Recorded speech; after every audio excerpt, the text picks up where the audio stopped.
नमस्कार, the deep dive में आपका स्वागत है। नमस्कार। आज हम एक कहानी की गहराइयों में उतर रहे हैं जिसके स्रोत है राजकुमारी से महारानी तक का सफर। ये कहानी है कर्तव्य, प्यार, धोखे की और एक ऐसी राजकुमारी की जो अनजाने में ही सत्ता के केंद्र में आ जाती है। बिल्कुल।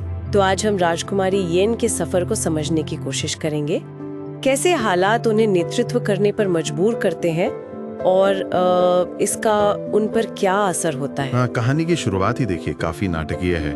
येन के पिता राजा वो घायल हो जाते हैं और वो अपने सबसे भरोसेमंद योद्धा म्योंग को सेना की कमान सौंप देते हैं। अच्छा। यहीं से उनके भतीजे समिधि के मन में वो ईर्ष्या का बीज पड़ जाता है। हाँ, और राजा अपनी बेटी येन में भी वो बात देखते हैं, मतलब नेतृत्व की क्षमता।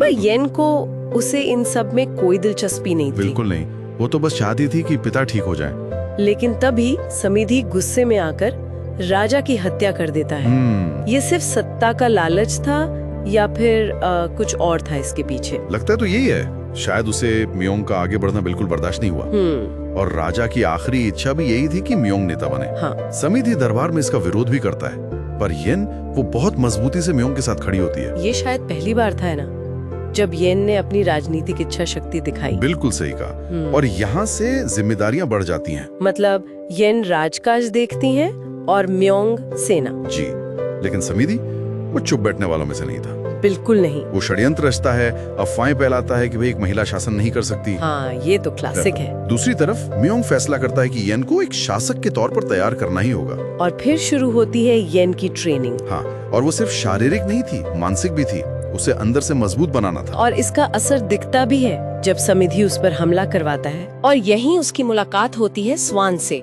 वो उसे बचाता है। जी, स्वान का किरदार कहानी में एक अलग ही रंग लाता है।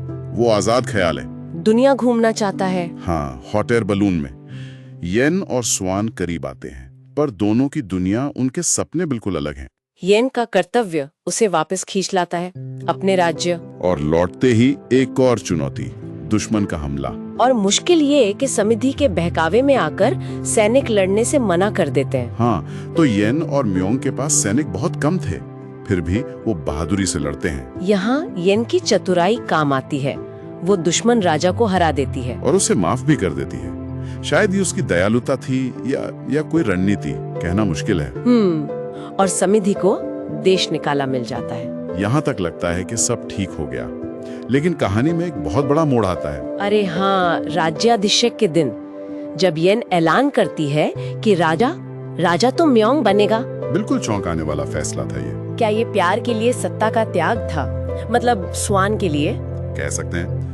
वो यही कहती है कि उसकी खुशी शासन में नहीं, स्वान के साथ है।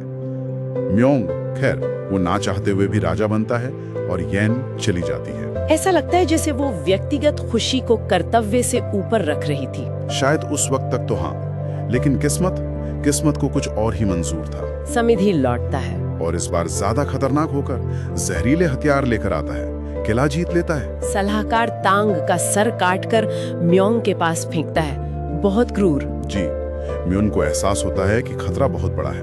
वो स्वान को ढूंढता है। पहले उसकी काबिलियत परखता है लड़कर। हाँ, और फिर मदद मांगता है, समिधि के खतरे के बारे में बताता है। और स्वान तैयार हो जाता है, शायद येन के लिए। शायद, पर त्रासदी उनका पीछा कहाँ छोड़ती है। समिधि के हमलावर स्वान को जहरीला तीर मार देते हैं। ओहो। और मरते हुए स्वान येन से कहता है कि वापस जाओ, म्योंग की मदद करो। येन के लिए एक और मुश्किल फैसला, प्यार या कर्तव्य। उधर म्योंग अकेले लड़ते लड़ते बुरी तरह घायल हो जाता है। तभी येन पहुंचती है और वहीं समिधि कबूल करता है कि उसी ने येन के पिता को मारा था। ये सुनते ही येन का बरसों का दबा हुआ गुस्सा वो जैसे फूट पड़ता है और वो खुद समिधि से लड़ती है।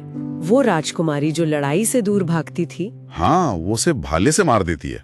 ये उसके सफर का एक बहुत ही स्याह पहलू है। अंत तो वाकई बहुत दुखद है। म्योंग भी घावों की वजह से दम तोड़ देता है। और जब येन वापस स्वान के पास जाती है, वो भी जहर से मर चुका होता है। येन ने सब कुछ खो दिया, पिता, भाई जैसा दोस्त, अपना प्यार, सब। बिल्कुल टूट जाती है वो। आखिर में वो स्वॉन के शरीर को हॉट एयर बलून में रखकर विदा करती है, जैसे उसके सपने को पूरा कर रही हो। और फिर वो खुद रानी बनकर राज्य संभालती है। आखिरकार महारानी बनी जाती है। हाँ, रानी तो बन जाती है, लेकिन इसकी कीमत बहुत भारी होती है। एक अनचाही राजकुमारी से एक मजबूत और शायद बहुत अकेली रानी तक का सफर। व्यक्तिगत त्रासदियों ने उसे गढ़ा, उसे बदला। ये कहानी हमें सोचने पर मजबूर करती है, क्या नेतृत्व सिर्फ इच्छा से मिलता है या जन्म से? या फिर क्या ये विपरीत परिस्थितियों, मुश्किल फैसलों और हाँ, भारी नुकसान की आग में तपकर ही तैयार होता है? ये सवाल हम अपने सुनने वालों के लिए छोड़ते हैं, सोचने के लिए।